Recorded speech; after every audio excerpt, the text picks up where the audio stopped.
वाघे कुत्र्याच्या स्मारकाच्या वादावर सरकारनं इतिहास तज्ज्ञांसह एक समिती नेमावी आणि या समितीनं दोन्ही बाजू ऐकाव्यात असं होळकरांचे वंशज भूषणसिंह होळकर यांनी म्हटलंय। स्मारकासोबत आमच्या भावना जोडल्या गेलेल्या आहेत, त्यामुळे विरोधातील काही लोक भूमिका घेत असतील तर आम्हाला ते मान्य होणार नाही असंही ते म्हणाले। राजेंची स्वतःची सुद्धा हीच भूमिका आहे की जे सत्य आहे ते समोर आलं पाहिजे।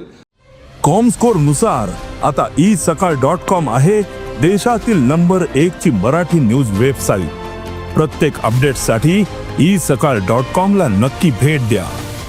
माझी तीच भूमिका आहे। आमच्या समाजाच्या अस्मिता त्या स्मारकाशी जुडलेल्या आहेत, त्यामुळे इतर ज्या संघटना आहेत, ज्या संघटनांनी ह्याच्यात टोकाची भूमिका घेतली आहे, त्यांना आमचं हेच म्हणणं आहे की तुम्ही टोकाची भूमिका घेऊ नये।